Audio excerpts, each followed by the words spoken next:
Hello friends, welcome to Pompi's kitchen. আজ আমি তোমাদের সাথে একটি গুলশা ট্যাংরা মাছের হেলদি রেসিপি শেয়ার করব, অতুলনীয় স্বাদে ভরা।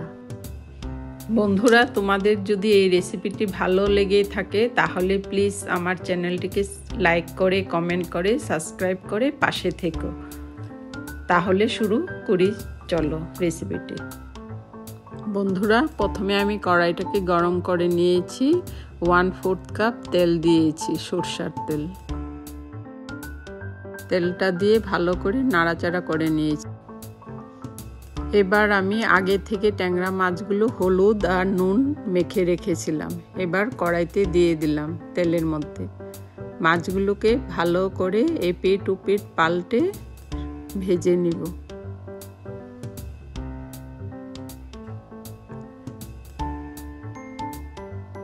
বন্ধুরা, মাছগুলো বেশি কড়া করে ভাজবে না, হালকা করে ভেজে নিবে।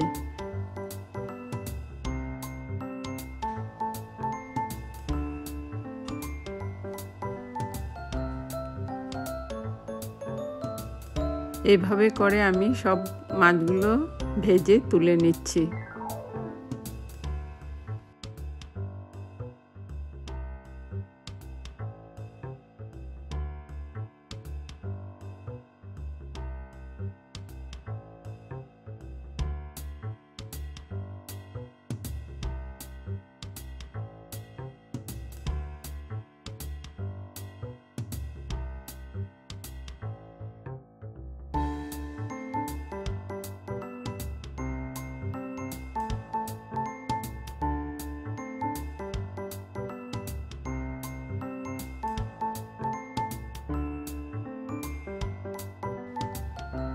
বন্ধুরা, আমার মাছ ভাজা কমপ্লিট হয়ে গেছে।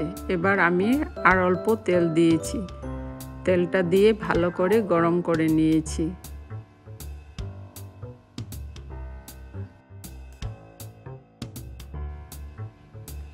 এবার আমি মাছের ঝোলের জন্য একটি মশলা তৈরি করব।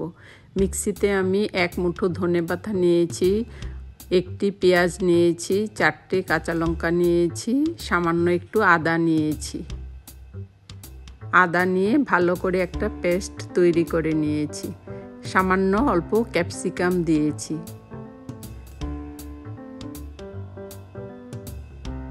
এবার আমার পেস্ট তৈরি হয়ে গেল। এবার পেস্টটি আমি সরষের তেলের মধ্যে দিয়ে দিয়েছি। দিয়ে পেস্টটি ভালো করে ভেজে নিব। ক্যাপসিকাম দেওয়ার জন্য মাছের টেস্ট আর স্বাদ অনেক বেশি বেড়ে যায়।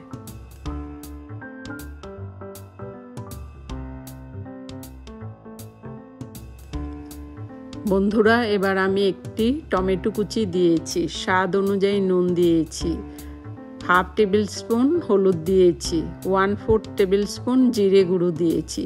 দিয়ে আবার মশলাটিকে ভালো করে ভেজে নিতে হবে, এপিট ওপিট পাল্টে পাল্টে, যতক্ষণ না আমার মশলার তেল ছেড়ে দেয়। বন্ধুরা দেখো, এবার আমার মশলার কালার চেঞ্জ হয়ে গেছে, তেলও ছেড়ে দিয়েছে। এবার আমি 2 কাপ গরম জল দিয়ে দিয়েছি। বন্ধুরা, ঝোলটা সিদ্ধ হয়ে আসলে আমি ভেজে রাখা মাছগুলো দিয়ে দেব।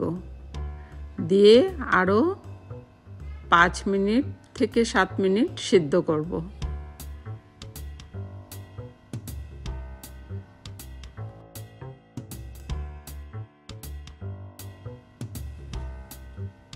বন্ধুরা, এবার আমি 1/4 টেবিল স্পুন গরম মশলা দিয়ে দিয়েছি।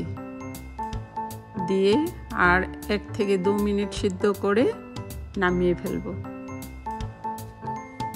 এবার আমার মাছের ঝোল, ট্যাংরা মাছের ঝোল ready. Thanks for watching. By.